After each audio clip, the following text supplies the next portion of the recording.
Muito bem. Estamos ao vivo aqui no Centro de Mídias de São Paulo para falar sobre educação e gerar conhecimento. Eu sou Soraya Fessio, jornalista. Vou conversar hoje com o nosso entrevistado, que é o Sérgio Riso. Ele também é jornalista, crítico de cinema, palestrante. Ele é doutor pela USP, além de ser professor de pós-graduação na FAAP. Sérgio, seja muito bem-vindo. Muito obrigado, Soraya. Boa tarde a todo mundo. Gostaria que você falasse um pouquinho para mim sobre hoje, atualmente, você tem várias áreas que você atua, né? Qual é o seu trabalho atual, ou quais são? Eu faço parte de um grupo de profissionais que monta, digamos assim, uma espécie de cesta de trabalhos, né? Acho importante que principalmente jovens saibam que eles podem construir sua carreira profissional dessa forma, que eles não precisam ter um único emprego, que eles não precisam se dedicar a uma única atividade, que eles podem combinar algumas coisas. No meu caso, a combinação envolve comunicação e artes com educação, né? Então já faz um bom tempo que eu trabalho simultaneamente como jornalista e como professor, como educador, e eu costumo brincar que, como jornalista, eu acho que eu sou muito professor, como professor, eu acho que eu sou muito jornalista. Não sei se isso é bom, não sei se isso é ruim, só sei que é mais ou menos assim que funciona. Como jornalista hoje, eu trabalho como crítico de cinema, escrevo para o jornal diário Globo, é um jornal do Rio de Janeiro. Escrevo textos também para outras publicações, esporadicamente. Como professor, dou aulas em escolas de ensino básico, em faculdades e também em centros, não necessariamente escolas, centros de educação e de cultura que trabalham com cursos livres, né? Então são cursos livres em geral na área de cinema, sobre história, sobre linguagem. Fora isso, tocando várias coisas paralelas. Por exemplo, eu sou também membro do comitê de seleção do É Tudo Verdade, que é o Festival Internacional de Documentários. Como modesto diretor de documentários, tenho alguns projetos, já fiz um curta-metragem, 2 curtas-metragens, tem outras coisas rolando. Enfim, é um pouco aí dessa cesta de trabalhos, como eu gosto de dizer.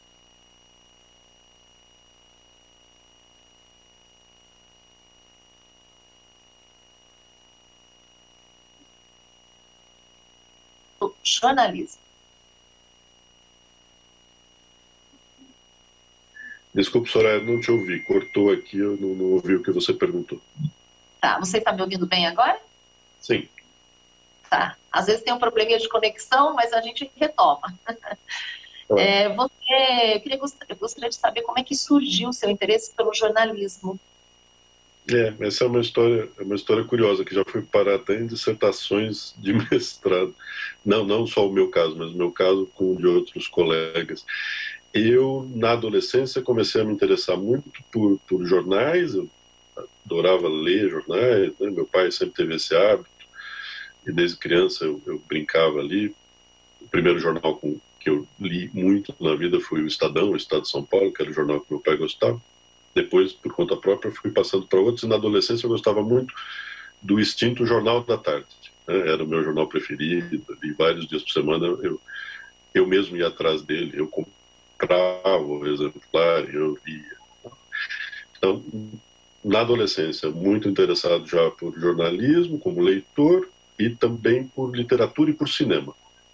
A conjunção aí desses interesses todos me levou, ali com 15 anos, a escrever uma carta para o jornal do bairro onde eu vivia, que era a Vila Prudente. O jornal se chamava Gazeta da Vila Prudente. Eu escrevi uma carta para falar mal de um texto que eu tinha lido ali, de uma crítica de cinema, que eu achei com aquele espírito combativo que a gente tem na juventude, eu achei que aquele texto era muito infeliz e escrevi para o jornal. E aí o editor do jornal não publicou a minha carta, mas publicou um comentário comentário, dizendo que tinha recebido uma carta, que tinha lá uns comentários e que ele voltaria ao assunto. Passou um tempo, ele não voltou ao assunto e eu escrevi outra carta para falar de um outro texto também ali, para apontar o que eu achava que eram defeitos, digamos. Aí nessa segunda vez ele me procurou mesmo, ele ligou para minha casa ali, nos tempos em que a gente achava o telefone das pessoas na lista telefônica, ele só me achou porque eu sou Júnior. Na verdade, ele achou o nome do meu pai. Ligou para casa e conversou com o meu pai, achando que o meu pai fosse eu. E aí, depois de um tempo ali, meu pai disse: desculpa, acho que não é comigo que você quer conversar, não tenho a menor ideia do que você está falando, não escrevi carta para jornal nenhum, eu vou chamar meu filho. E aí nós conversamos, ele me convidou a visitar a redação do jornal, eu fui, a gente conversou por muito tempo, e no fim dessa conversa ele me fez um desafio. Ele disse: tá bom, você aí acha que sabe das coisas, se eu pedir para você me entregar até não sei que dia um texto desse tamanho aqui, sobre um filme em cartaz, você vai fazer? Eu disse: tá, vou tentar. Aí fiz, esse primeiro texto foi publicado, aí eu passei a escrever regularmente sobre cinema para esse jornal, e um pouquinho depois ele me convidou para trabalhar lá. Ele disse: olha, eu acho que você leva jeito para jornalismo. Se você quiser, você vem trabalhar aqui como repórter e aí a gente vê. Eu falei: legal, boa. E aí com 16 anos eu estava lá, metido na redação, fazia ainda o último ano do ensino médio. Então quando eu fui para a faculdade fazer jornalismo, eu já trabalhava com jornalismo. Eu fui fazer porque eu já estava envolvido com isso, e na época também a regulamentação da profissão era um pouco mais rígida do que é hoje. Para trabalhar você realmente precisava de um registro profissional que você só obtinha e obtém se tiver o diploma em comunicação social, habilitação em jornalismo. Então um pouco também por essas questões legais é que eu fui fazer a graduação em jornalismo. Então começou muito cedo, com 16 anos. Eu estou com 54, então faz tempo. Começou cedo mesmo. Agora você já estava no ensino médio. Como que a escola influenciou já nesse início de carreira? Esse período do ensino médio foi, sem a menor dúvida, o mais rico para mim, do ponto de vista de vida estudantil. Porque quando eu terminei o que hoje é o ensino fundamental, na época a gente chamava de primeiro grau, né? Quando eu terminei a 8ª série, hoje o 9º ano, eu, um pouco por influência de parentes, um pouco por influência de amigos e um pouco porque eu achava mesmo interessante, eu fui fazer curso técnico. Eu entrei na antiga Escola Técnica Federal de São Paulo, que hoje tem outro nome, mas fica no mesmo lugar, no Canindé, pertinho do estádio da Portuguesa, aqui em São Paulo. Fui para lá fazer o curso de eletrônica, porque de fato eu gostava de exata, sempre me dei bem com matemática, com física, e eu achava eletrônica uma área interessante e fui para lá. Fiz 2 anos lá na Federal de Eletrônica, mas descobri que, embora eu achasse tudo aquilo interessante, eu não via com bons olhos a perspectiva de trabalhar com aquilo, né? De dedicar minha vida àqueles assuntos na posição de trabalhador. Paralelamente, na Federal, a vida cultural era muito intensa. Eu me lembro lá de um grupo de teatro que eu acompanhava, eu não participava, mas eu era muito próximo de algumas pessoas e acompanhava ensaios e via apresentações. Já estava muito ligado em cinema por conta própria. Lá encontrei outros amigos que gostavam muito de cinema. Lá encontrei outros amigos que liam jornal todos os dias. Estamos falando do fim da ditadura militar de 64, então estávamos todos lá muito próximos da agenda sociopolítica do país, tentando entender o que é que viria. E foi um pouco por causa disso tudo que eu acabei julgando que seria melhor procurar prazer profissional numa outra formação. No finzinho, justamente desse 2º ano, é que aconteceram essas coisas que eu contei, envolvendo lá a Gazeta da Vila Prudente. Então, aquilo para mim já foi um sinal de que talvez seja por esse caminho. Eu saí da Federal e terminei o ensino médio numa escola estadual, numa escola da rede, que, por sua vez, também me apresentou lá um ambiente cultural muito interessante. A escola é a Mário Marques de Oliveira, que fica na Zona Leste de São Paulo. Tinha lá um grupo de teatro, aí dessa vez eu participei mesmo do grupo de teatro como ator, foi uma experiência incrível. Tínhamos lá uma professora de literatura que eu adorava, E também tinha os professores de matemática e de física, que eu também adorava. Quer dizer, para mim isso nunca foi excludente, né? E eu acho importante dizer isso. Essa conversa de que se você é bom em disciplinas de exatas, você tem que fazer alguma coisa nessa área, profissionalmente, eu acho uma furada, não necessariamente. Né? E que se você gosta de ler e de escrever, necessariamente você tem que fazer alguma coisa na carreira de humanas. Não sei, depende de um monte de outras coisas. Mas o fato é que essas experiências todas aí, na Federal, nos 2 primeiros anos do ensino médio, e depois numa escola da rede estadual, a Mário Marques, na conclusão do ensino médio, elas foram fundamentais na minha vida, tanto para orientar caminhos profissionais, como ali no meu processo de amadurecimento, né, no meu processo de formação. Eu tenho ótimas lembranças. É o período de que eu tenho as melhores lembranças como aluno na minha vida. Teve algum professor que te ajudou? Vários.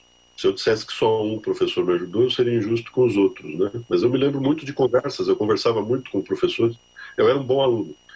E aí acho que os professores se sentem ali mais estimulados, talvez, a trocar ideias, né, com alunos que demonstram que estão gostando da disciplina deles, né? Então me lembro lá de muitas conversas com professores. Me lembro, por exemplo, de um ótimo professor de matemática, já no Mário Marques, no 3º ano, portanto, do ensino médio, e ele queria a todo custo me convencer a não ir para as humanas. Ele falou: não, mas você é ótimo aluno em matemática, rapaz, você vai se dar bem, tem que fazer engenharia, pense em alguma coisa. Eu, professor, eu já fiz lá eletrônica, acho que não. Ele: não, mas tem outras coisas que você pode fazer.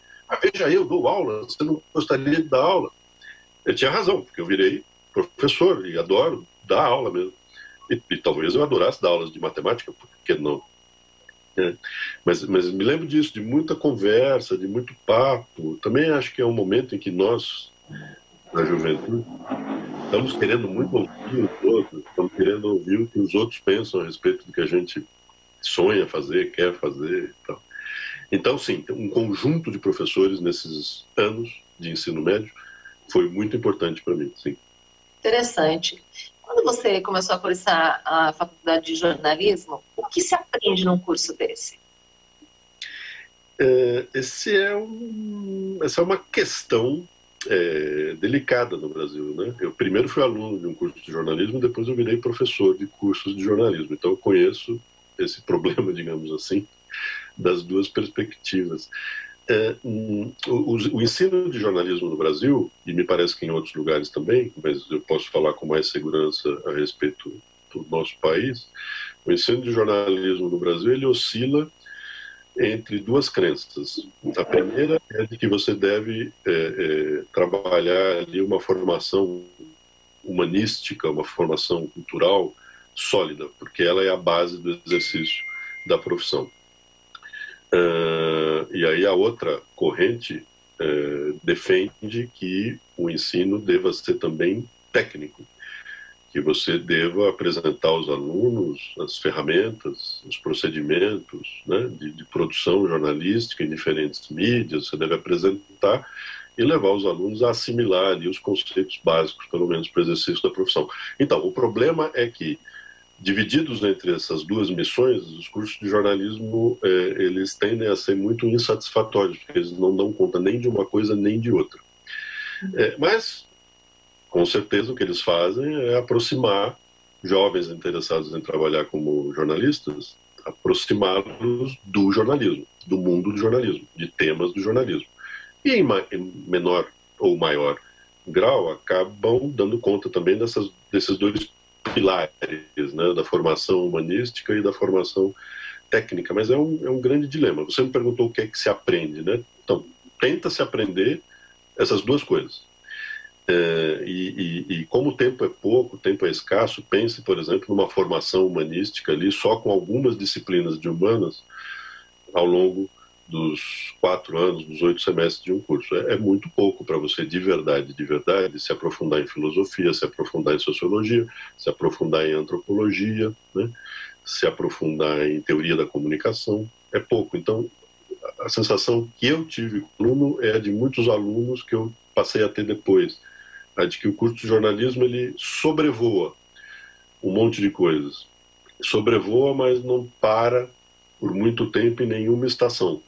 Tem alguma coisa de positivo nisso também, né? No sobrevoo. Você é apresentado a um monte de coisa e depois, por conta própria, você vai atrás do que te interessa. Isso é verdade. Agora, além da formação, o que precisa ter para ser um bom jornalista?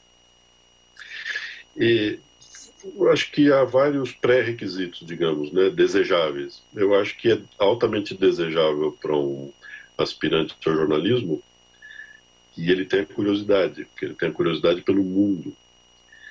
Como eu sempre tive muita curiosidade pelo mundo, às vezes eu acho que as pessoas todas têm, mas descobri que não. Por exemplo, recentemente numa aula, agora, no semestre passado, estava lá conversando com os alunos numa faculdade, na faculdade em que eu dou aula, e aí entrou esse tema, nem lembro porquê, assim, e aí eu falei, ué, mas vocês não são curiosos? E uma aluna olhou para mim e falou, professor, não, eu não sou curiosa, eu não tenho curiosidade. Eu vou atrás só do que eu acho que é interessante. Ou seja, há pessoas que não são curiosas. Eu sou muito curioso. E acho que o jornalismo pode satisfazer pessoas que têm muita curiosidade. Curiosidade por assuntos muito diferentes, curiosidades pelos outros, né? Curiosidade em travar contato com outras pessoas, pessoas de origens, de formações, de crenças muito diferentes. É um grande barato. Então, eu acho que isso talvez seja o mais importante. Algumas pessoas diriam, é preciso ter domínio da língua. É verdade, é preciso. Mas eu também lembraria, como eu lembro em sala de aula, que existem muitas funções nobres no jornalismo que não necessariamente envolvem domínio de escrita. Né? Então, o que a gente chamava nos velhos tempos de chefe de reportagem, em algumas empresas ainda existe essa função. O chefe de reportagem mal escreve, né? Nos velhos tempos mal escrevia, chefe de reportagem era um bom gestor de equipes. Era um sujeito que conhecia bem lá os repórteres da sua equipe, que sabia o que é que ele poderia explorar em cada um deles, era um sujeito que sabia distribuir bem os trabalhos e que sabia depois cobrar os trabalhos e não necessariamente escrever texto nenhum, dia nenhum. Né? Então, tem uns mitos aí a respeito do exercício de algumas profissões que são, no fundo, mitos, né? Mas é claro que é altamente desejável que alguém interessado por jornalismo domine a língua, porque ela é a ferramenta de trabalho com a qual a gente lida o tempo todo. E, portanto, que goste de leitura, né? Que seja um leitor voraz, de todo dia e de todos os assuntos, né? Mas eu também destacaria uma outra coisa. É importante que essa pessoa goste de gente. Para você fazer jornalismo, é bom você gostar de gente. Se você não gosta de gente, putz, sei lá, vai fazer veterinária, né? Em que aí você tem que gostar de animais. Eu adoro também cachorros, gatos. Ótimo. Tem que se definir. Agora, você continuou estudando e fez a formação em cinema, né? Como é que foi essa experiência na formação? Quando eu terminei o curso de jornalismo, a graduação, justamente por causa dessa sensação que eu mencionei, de que a gente passou muito por cima de um monte de coisas, eu logo em seguida comecei a fazer história. E aí eu estava lá ainda no primeiro ano de história, já trabalhando num outro lugar. Eu trabalhei na Editora Abril por 2 ocasiões, nesse momento eu trabalhava lá. Um colega que também gostava muito de cinema, um colega de redação, foi lá me dizer, abriu o processo de inscrição para o mestrado em cinema lá na ECA, na Escola de Comunicação e Artes da Universidade de São Paulo. Você não quer? Eu estava fazendo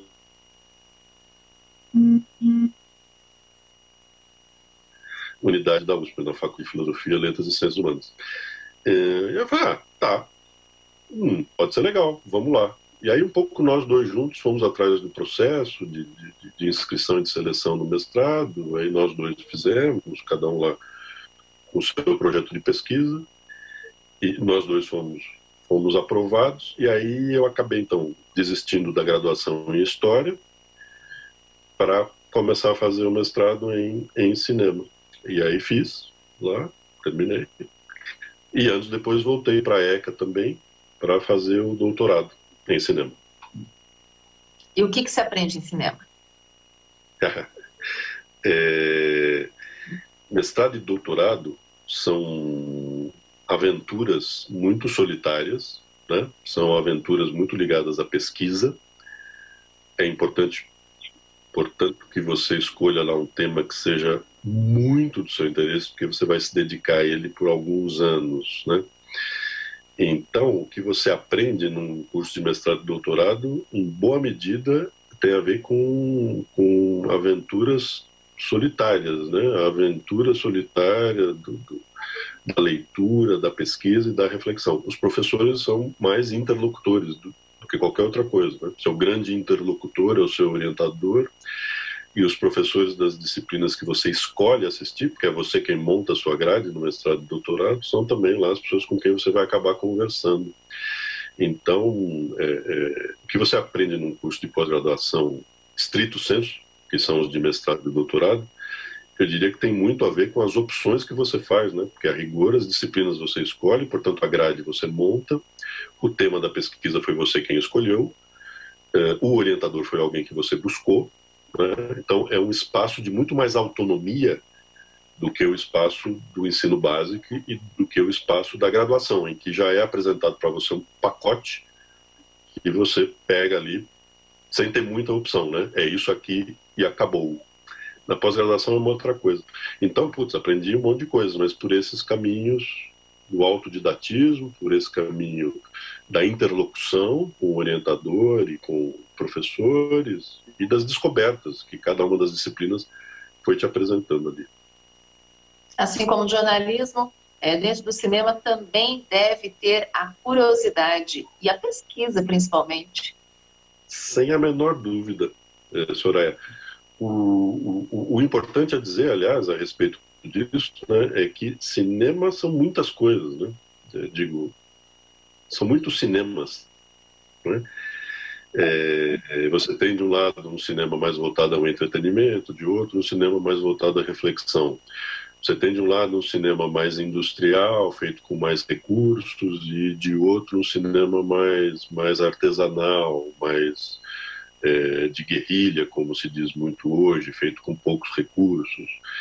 Você tem de um lado os cinemas nacionais, então um cinema americano com 400 filmes por ano, um cinema brasileiro com 120, 140 filmes por ano, usando dados de hoje. Esses 400 filmes americanos, eles são muito diferentes entre si. As pessoas tendem a achar que cinema americano é isso ou aquilo. Não, é isso, é aquilo, é um monte de outras coisas. Você conhece se você assistir 400 filmes por ano. Pergunto quem é que hoje tem condições de fazer isso. Nem nós que trabalhamos temos. As pessoas dizem, o cinema brasileiro é isso ou aquilo. Não, o cinema brasileiro é isso, é aquilo, e é mais uma outra coisa, e é mais outra coisa lá, porque a produção é muito diversificada. Por exemplo, o cinema brasileiro é de ficção e o cinema brasileiro é também documental. Muito mais gente conhece os filmes de ficção porque eles são lançados em mais salas, eles têm ferramentas de divulgação mais poderosas e depois eles vão para os streamings, todos também com mais divulgação, do que os documentários, né, que são filmes mais baratos, feitos com menos recursos e que circulam menos e que, portanto, são vistos por menos gente. Mas eu diria e digo com muita tranquilidade, a produção documental brasileira do século XXI, ela é incomparavelmente superior à produção ficcional. Então, se alguém que não conhece o que a gente chama de cenário do documentário, né, está perdendo coisas que ele nem imagina, né? Está perdendo uma produção fundamental, inclusive, para você conhecer o país, para você entender o país, para você entender essas coisas todas que estão acontecendo nesse momento delicado, tendo a ajuda de filmes, né? É uma série de documentários brasileiros que te ajudam a se situar nesse cenário complexo do Brasil contemporâneo. Então, assim, cinema são muitas coisas, né? E o que acaba acontecendo é que você também se interessa mais por algumas coisas do que por outras e se especializa, né, nelas. Uhum. Nesse seu caso, você já dirigiu diversos documentários, né? No que você se especializou? E conte um pouquinho para a gente do trabalho de direção, como é que ele é feito. Tem uma coisa interessante, acho também, para dizer em resposta a essa tua pergunta. quero só voltar um pouco atrás, né? Eu acho que tem uma confusão, às vezes, na adolescência e na juventude, quando optamos por carreiras, tem ali, às vezes, um equívoco, que é o seguinte: eu gosto muito desse negócio aqui, então eu vou me dedicar a ele. E, sei lá, eu gosto muito, por exemplo, de comer. Isso não quer dizer que eu tenho que fazer gastronomia, porque eu não gosto tanto assim de ir para a cozinha. Eu vou para a cozinha, me viro, mas eu gosto de comer, não de preparar pratos, certo? Alguém que Uhum. estuda gastronomia precisa gostar de preparar os pratos, não só de comer os pratos. E isso vale também para um monte de outras áreas, vale, portanto, para cinema. Né? Eu me lembro de muita gente dizer: "Então, Sérgio, você gosta tanto de cinema, você não quer fazer cinema?" Eu digo: ó, eu gosto de ver filmes. E as atividades que eu desempenho, como jornalista, como professor, elas são sensacionais, porque elas me obrigam a ver filmes. Né? Eu sou pago para ver filmes, não só para ver, claro, para depois trabalhar sobre eles também, para escrever sobre eles, para organizar aulas e cursos sobre eles. Mas eu gosto de lidar com filmes, então isso nunca foi para mim uma questão: será que eu devo fazer filmes?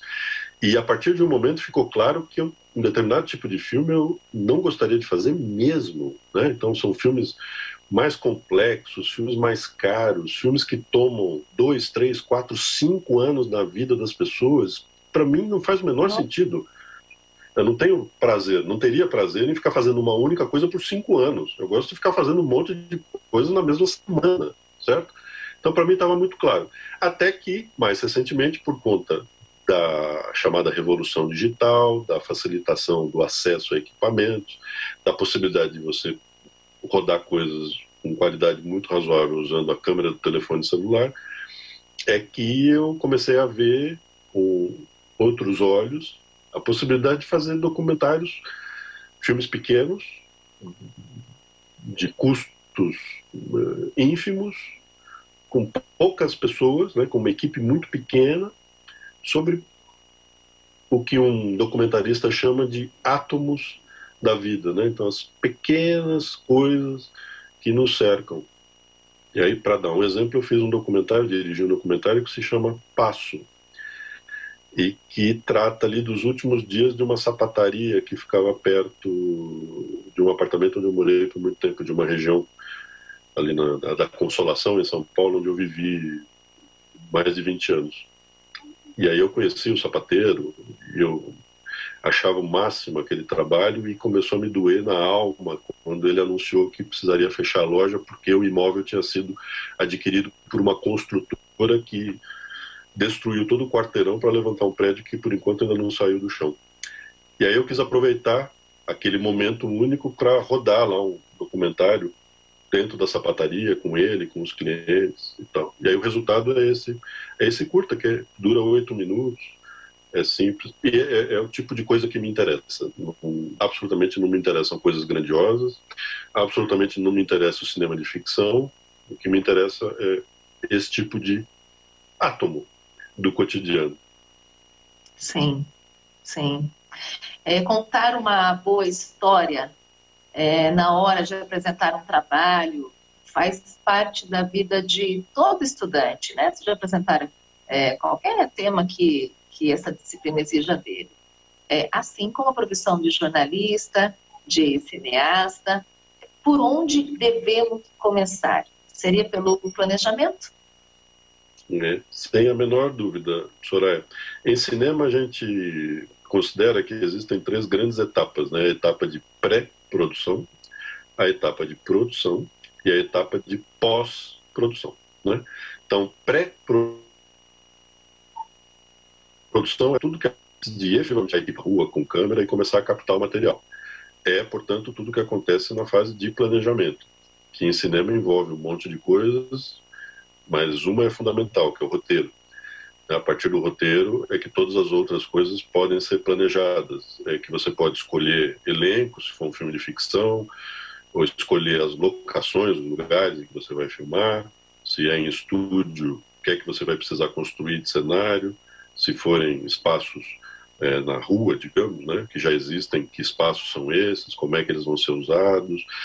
É o roteiro que vai permitir, em última instância, que você faça o cronograma de filmagem, saiba em que dias você vai estar trabalhando, com que pessoas da equipe, e possa, portanto, contratar o catering, que é a empresa que fornece alimentação, e precisa saber que naquele dia ela precisa fornecer almoço para 32 pessoas, porque 32 pessoas estarão trabalhando, digamos, na Praça da Sé, fazendo uma determinada sequência do filme. Então, não tem cinema sem muito planejamento. Eu diria que não tem apresentação de trabalho nenhum na escola que também prescinda de muito planejamento. Eu chamaria atenção aí para algo que hoje me parece bem importante, que é você estar familiarizado com o mundo das narrativas, né? Então, assim, quando você faz um trabalho em grupo e vai para frente da classe apresentá-lo, você precisa dar conta de uma narrativa, né? Você precisa em 15 minutos, que sejam, ter estabelecido um roteiro de como é que você vai passar lá pelo tema, sei lá, Revolução Francesa em 15 minutos. Muito bem. É um assunto um pouco complexo. Então, você vai precisar estabelecer um roteirinho ali de como é que você passa por aqueles 15 minutos. E é interessante que você pense numa maneira de tornar essa narrativa sobre a Revolução Francesa atraente lá para os teus colegas de turma, que são um ótimo público, porque você conhece seus colegas de turma. Então, em outras situações, você tem que pensar mais sobre o público. Em cinema, você precisa pensar muito sobre o público. Qual é o público que eu quero atingir? Um trabalho de classe é simples. O público que você quer atingir são seus colegas de classe. Ah, claro. E o professor que vai te dar a avaliação. E aí, então, pensando neles, você tem que pensar também numa narrativa que vai ser interessante para eles. Você não vai ficar lá na frente lendo um livro, é muito chato, muito aborrecido. E para que isso? Se é para ler um livro, cada um lê sozinho, não precisa você ir na frente da classe ler um livro. Você vai pensar em alguma estratégia para tornar interessante a sua abordagem do que foi a Revolução Francesa, ou de algum aspecto da Revolução Francesa. Narrativa é algo fundamental. E onde é que você aprende sobre narrativa? Você aprende na literatura e no cinema, né? Então, parece fundamental você ler muito, ler o máximo que você puder ler ficção, ler não ficção, porque nessas leituras todas você está sendo apresentado a modos de narrar, está sendo apresentado a estruturas, portanto, modos de contar uma história, de organizar um trabalho escolar, dali a pouco modos de organizar a sua atuação profissional. Você vai ser um chefe de vendas, então acho que a literatura e o cinema, por exemplo, vão te ensinar muito sobre os discursos que você vai usar com a sua equipe de vendas, as narrativas que você vai usar com as suas equipes de vendas, e assim, em diversos outros campos de atuação profissional, né? Então esse conhecimento eu acho que hoje é muito estratégico, é um conhecimento sobre narrativas. De onde ele vem? Ele vem da leitura de livros e ele vem de você assistir filmes, os mais diferentes. Que você pode assistir. E mesmo porque, né, Sérgio, acho que são várias formas de você contar uma história. Eu já cheguei a escrever roteiro, mas começando a história que começava pelo fim dela. Então, acho que é exatamente quanto você mais lê, mais você desperta a sua criatividade. E os diversos formatos também que você pode apresentar esse trabalho na escola, atingir esses alunos que estão em sala, né, assim, atingir o professor com aquela informação que você queira passar. Você acha que é por aí? Eu acho, claro. E aproveitando esse exemplo aí que você deu, de uma história que pode começar pelo fim, outro dia, semana passada, estava participando de um debate sobre um filme chamado Beleza Americana, do final dos anos 90, ganhou o Oscar de melhor filme, talvez os mais jovens não conheçam, mas foi um filme importante na sua época. E ele é narrado por um personagem que está morto já quando começa o filme. A gente demora um pouquinho para descobrir que ele está morto, mas ele fala a respeito da vida que ele teve, porque a vida já acabou. E aí, nesse debate, eu me lembrei de que, quando esse filme foi lançado, muita gente próxima a mim me disse, mas que filme original, não é? Uma narração feita por um morto. E aí eu também me lembro de dizer para as pessoas, olha, você conhece um filme chamado Crepúsculo dos Deuses? É um filme de 1950, um clássico do cinema americano. Ele também é narrado por um morto. Agora, você certamente conhece Memórias Póstumas de Brás Cubas, o romance do Machado de Assis, não conhece? Então, ele é mais antigo ainda e ele também é narrado por um morto. Veja só que interessante, para essas pessoas era uma novidade, só porque elas não conheciam outras histórias parecidas, né?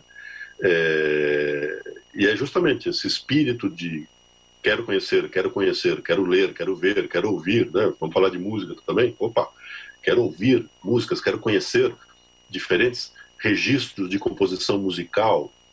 Você tem canções do Chico Buarque, por exemplo, que são narrativas, né?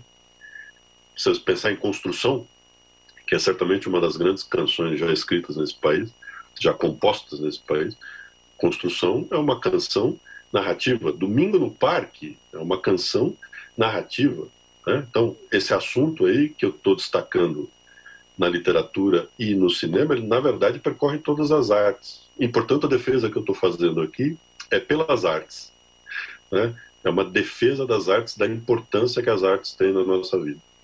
Exatamente. Qual é a relação entre o mundo audiovisual, cinema, TV e agora as narrativas na web e a educação? Né? No fundo, elas usam todas a mesma linguagem, né? Que é a linguagem do audiovisual, é a linguagem das imagens e dos sons. Essa linguagem audiovisual nasce com o cinema porque ele veio primeiro, ele surge no final do século XIX. Depois a televisão, que se populariza a partir da década de 50, faz uso também dessa linguagem, torna essa linguagem muito próxima, né, de boa parte do planeta, porque entra na casa dessas pessoas todo dia. E aí temos o vídeo a partir dos anos 70 e anos 80, e agora, no nosso tempo, graças à Revolução Digital, as imagens e sons que nos cercam e que estão aí nos mais diferentes lugares, boa parte dessas imagens, desses sons circulando graças à internet.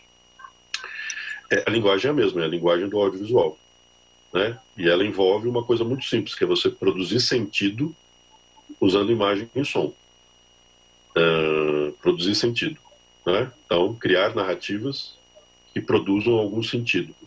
Os sentidos são os mais diversos possíveis. Quando você faz um vídeo sobre o aniversário da sua prima, você quer produzir um determinado sentido nessa narrativa, nesse pequeno vídeo que você fez usando o seu telefone celular.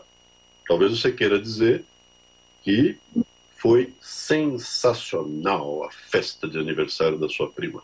Nunca houve antes uma festa de aniversário como aquela no seu bairro. E aí o seu vídeo vai tentar produzir esse sentido, né? Imagens da festa que demonstram como ela foi incrível. Mas talvez você queira dizer que ela foi meio chata. Talvez tenha sido a mais chata das festas de aniversário lá no seu bairro. E aí o seu vídeo vai organizar as imagens de um outro jeito para produzir esse sentido. Ou seja, a gente está produzindo sentido usando imagem e som o tempo todo. Quando a gente posta uma foto numa rede social, a gente está produzindo algum sentido com aquela foto. Você botou aí porque você queria que as pessoas entendessem daquela imagem algo, né? E aí talvez você acompanhe a imagem de um texto, justamente para reforçar o que você quer que as pessoas entendam da imagem que você postou, da imagem que você quis tornar pública, né?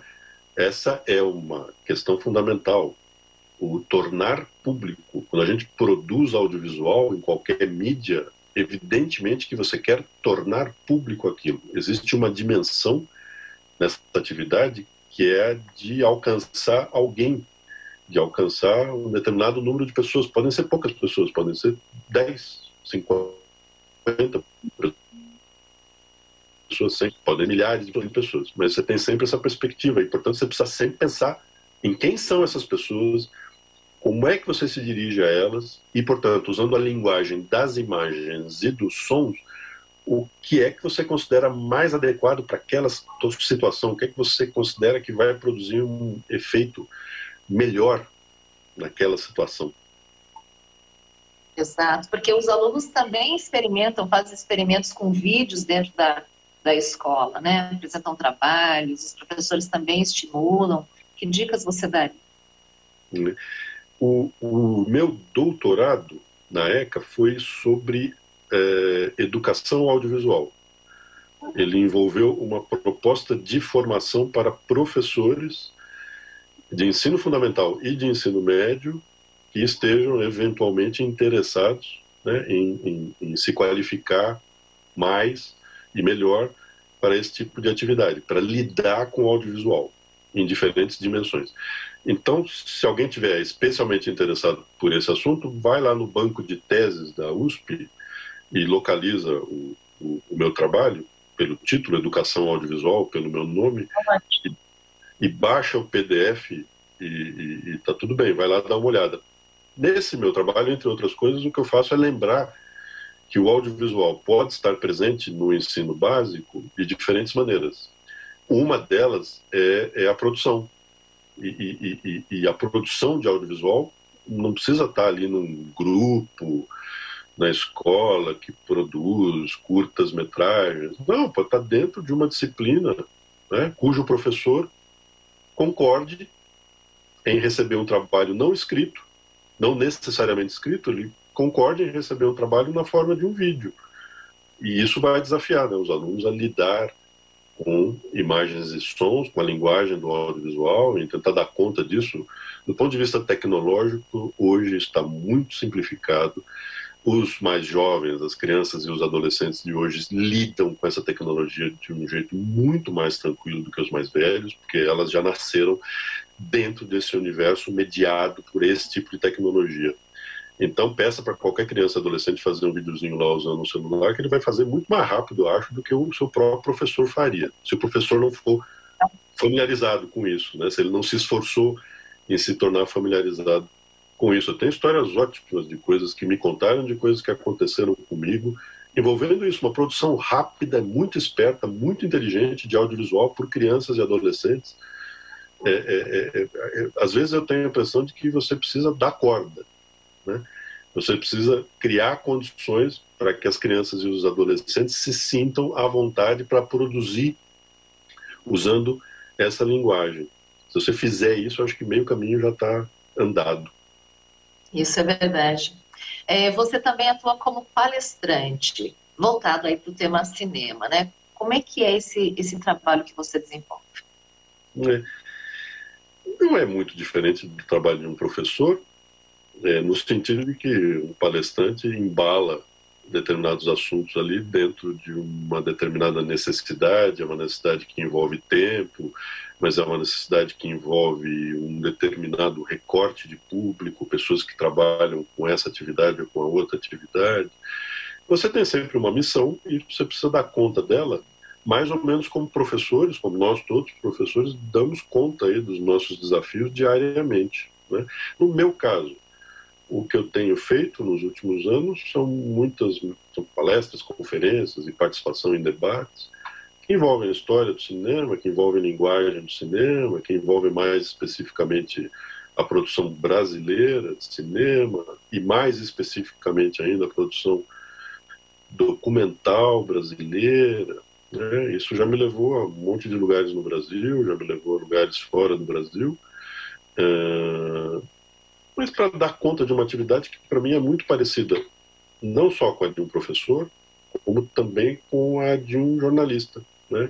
Voltando ao começo aqui da nossa conversa, o tempo todo eu tenho essa impressão, no meu caso, né, que eu estou sempre ali sendo um pouco jornalista, um pouco professor. Estou dando essa entrevista para vocês, sendo um pouco jornalista, um pouco professor. Não sei se isso é bom ou se é ruim. O que eu sei é que eu combino as duas coisas, né? Eu acho que o professor também tem um pouco de jornalista, né? Porque ele tem que pesquisar, ele tem que se aprofundar no assunto, ele tem que extrair o melhor para poder ter uma comunicação clara. Isso exige habilidades. Sem a menor dúvida, sem a menor dúvida. Por isso, também me parece importante que projetos de comunicação, projetos na área que muitos chamam hoje de educomunicação, educação para as mídias, que esses projetos alcance o maior número possível de escolas, porque sim, eu não tenho a menor dúvida de que não são só os alunos que podem aprender com esses projetos, são os próprios professores. Eu acho que para um professor que nunca teve contato com linguagem audiovisual, por exemplo, né, se ele se lançar a esse desafio, se ele organizar lá uma atividade em que ele, junto com os alunos, se propuser a desenvolver, sei lá, um pequeno curta-metragem a partir de um tema de pesquisa daquela disciplina, né, com os alunos, eu tenho a impressão que ele vai aprender coisas que vão ser muito importantes para o exercício cotidiano, né, desse desafio imenso aí que é o de dar aulas, né, o exercício cotidiano de dar aulas, de lidar com crianças, com jovens, de tentar atrair a atenção de crianças e jovens para aquilo que você acha que é importante que eles conheçam. Isso é verdade. Você já se deparou com algum desafio na sua profissão que você teve que dar um jeito de se superar? Então, eu não saberia dizer, Soraya, de um grande desafio, né, naqueles termos de, claro, naquele dia eu precisei fazer não sei o quê. Eu acho que eu prefiro encarar os desafios que eu tenho enfrentado, e um monte de gente como eu, no jornalismo e na educação, como os desafios cotidianos, né? Então, assim, dar uma aula é sempre um novo desafio, mesmo que você dê uma nova aula sobre um tema a respeito do qual você já deu 50 aulas, mas essa nova aula vai ser sempre um novo desafio, porque ela é dada, para começo de conversa, num outro momento. Então, digamos que eu vou dar uma aula hoje que eu dei em dezembro do mês passado, em dezembro do outro ano, em dezembro do outro, em dezembro do outro, em dezembro do outro. Uma aula que eu tenha dado já 20 vezes na minha vida. Só que se eu der agora, nesta terça-feira, eu estarei fazendo isso num outro momento, num outro contexto na história do planeta, do país, num momento em que essa aula provavelmente vai ser dada dessa maneira, as pessoas não vão estar mais na minha frente, vão estar na frente das suas telas todas. Bom, então é um novo desafio, não é a mesma aula. Eu preciso ver como é que eu vou dar uma volta lá nos meus temas do jeito que me pareça mais adequado. E o mesmo como jornalista, não tem nenhum texto que você escreva que ele saia, como a gente diz, no piloto automático. De vez em quando a gente diz isso, mas não é verdade. Né? De vez em quando, entre jornalistas, a gente diz, aquilo ali saiu no piloto automático, como se você só apertasse um botão, mas não é verdade, não saiu no piloto automático. Talvez tenha saído mais fácil, mas sempre exigirá, né, que você pare diante daquele desafio e diga, por onde eu começo, como é que eu estruturo esse texto, o que é que eu destaco na abertura, o que é que eu vou largar na abertura para tentar costurar no final, o que é que eu deixo para largar um pouco mais lá na frente, porque é um assunto complexo e primeiro eu tenho que explicar as coisas mais simples para depois chegar no complexo. Qualquer texto, por menor que seja, ele envolve sempre um pequeno desafio. Às vezes, as aulas são mais complexas, o desafio é maior. Às vezes, os textos são mais complexos e o desafio também é maior. Então, sei lá, agora, conversando com você, até me vem aqui um tipo de desafio mais específico como professor ou como palestrante, que é falar para estrangeiros. Eu já tive essa experiência algumas vezes, falar para um público nos Estados Unidos, para um público na França, para um público na Suécia. Putz grilo, que desafio, porque aí eu tenho que tentar entrar na cabeça, né, simbolicamente, de um grupo de pessoas que eu não conheço mesmo, né? Eles são de outro país, de outra cultura. Putz, sim, foram desafios maiores, digamos, do que os de conversar com brasileiros. É um desafio menor, no sentido de que eu conheço mais de brasileiros. Sim. Para se definir o caminho profissional a ser seguido, né? O que você acha que esse estudante tem que levar em conta?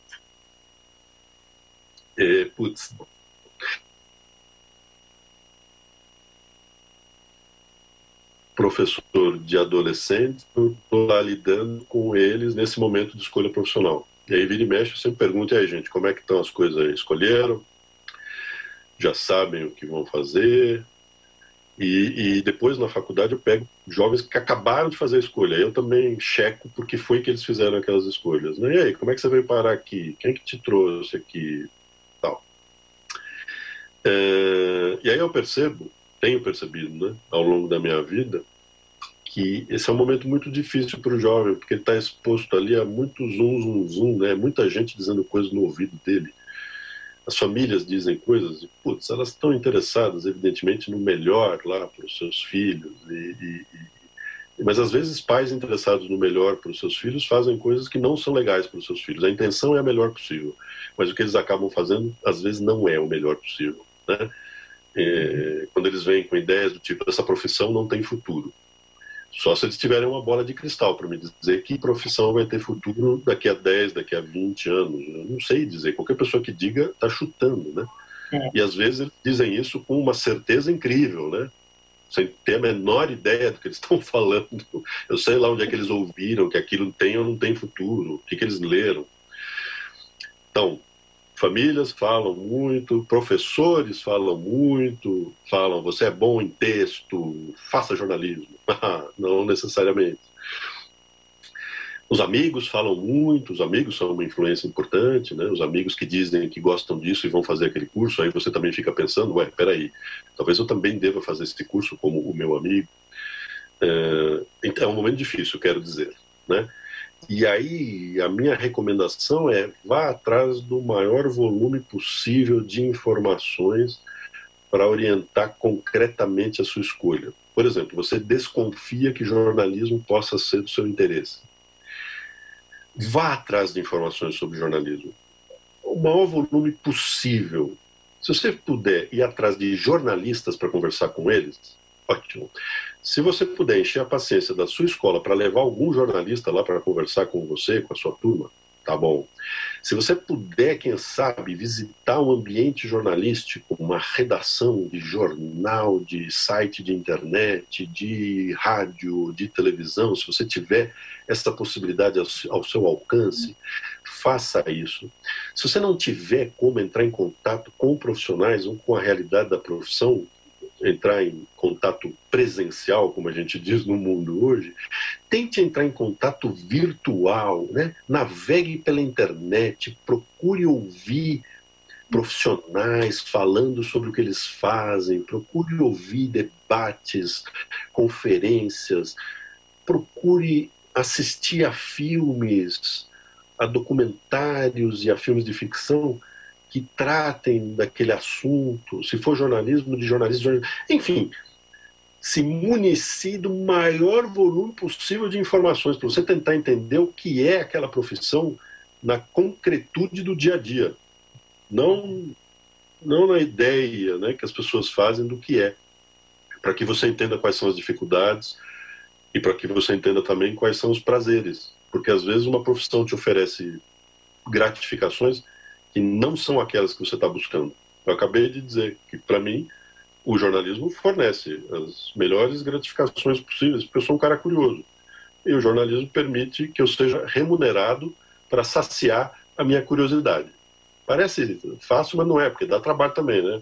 Mas, enfim, é uma gratificação que me agrada, mais do que a gratificação que eu teria em outras atividades profissionais. Mas, olha, talvez essa gratificação não represente nada para alguém que prefira a psicologia, que prefira trabalhar como psicólogo, mais especificamente dentro de empresas, em certo tipo de projeto. A gratificação que essa pessoa terá daqui vai ser a mais adequada para ele. É essa a equação muito complexa que você na juventude precisa tentar começar a resolver. Também não precisa achar que você vai resolver isso com 16 anos de idade. Não. Mas você tem que começar a lidar com esse assunto e começar a se fazer perguntas, né? Tem uma outra coisa que eu acho importante também. Todos os que já trabalham têm mais facilidade com isso. Se você começa a trabalhar cedo, ali no final da adolescência, e trabalhar, que eu digo, não é necessariamente um trabalho de carteira assinada, é você ter algum tipo de atividade voluntária, por exemplo. Trabalhar como voluntário em algum lugar. Ser exposto, portanto, ao mundo do trabalho. Isso vai começar a acender umas luzes para você. Você vai perceber o que é o mundo do trabalho. né? E eu acho que as opções vão começar a ficar um pouco mais claras no horizonte. Porque às vezes, acho que a gente tem que também aprender a se identificar, né? Então, pessoas que gostam de movimento, que gostam de estar na rua, é um tipo de profissão que atrai, né? Outras pessoas que já não, que já preferem ficar internamente trabalhando, isso também pode ser um ponto a ser observado nessa escuta. Sem a menor dúvida, Soraya, isso eu costumo dizer, né? Que você tem que pensar em coisas como essa aí que você acabou de dizer. Você quer passar o dia inteiro sentado numa cadeira, diante de uma mesa, de um computador, ou você quer passar o dia inteiro na rua, ou você quer fazer uma coisa que envolva um pouco disso, um pouco daquilo. O que você quer fazer? Porque veja só, se você gosta de rua, de contato com pessoas, e você escolhe uma atividade profissional que vai te botar o dia inteiro na frente de um computador, acho que é grande a chance de você ficar frustrado depois de um certo tempo. Depois de você passar muitas semanas, meses e anos olhando 8 horas para a tela de um computador sozinho com fone de ouvido. Eu acho que você vai começar a sentir falta de atividades que botem mais próximos, não de uma tela de computador, mais próximos de pessoas. E vice-versa. Digamos que você é uma pessoa muito introvertida, muito tímida, que gosta ali de momentos solitários em que você se dedica a algumas coisas em profundidade, você mergulha naquilo e se esquece do resto do mundo. Olha, tem uma série de atividades profissionais que vão permitir a você se dedicar a coisas como essa, né? Pesquisas de laboratório, por exemplo, em diversas áreas. É você com a tua pesquisa por muito tempo e você mergulhando naquilo. Então, são perguntas como essa, acho que as pessoas, os adolescentes, sobretudo, devem se fazer, né? Eles gostam de gente? A minha brincadeira de hoje. Você gosta de gente? Eu gosto de gente. Então tá bom, como jornalista e como professor, tá lindo gostar de gente, porque eu tô lidando com gente o tempo todo. Imagine se eu não gostasse. Tem gente que não gosta tanto do contato com outras pessoas. Então talvez deva escolher uma profissão que você não está tão exposto a contato como um jornalista e como um professor, né? Boa dica sua. Temos que encerrar em função do nosso tempo aqui. Gostei muito da nossa conversa. Tenho certeza de quem está nos assistindo também gostou, porque são conteúdos aí que a gente volta, né, por meio da sua experiência, volta para dentro do universo escolar. Professores, alunos tiram bastante proveito desse nosso diálogo, viu? Sérgio, muito obrigada por participar. Eu que agradeço a oportunidade. Espero que tenha sido legal. Com certeza. Bom, pessoal, vamos ficar por aqui então? Nos vemos em breve. Até a próxima.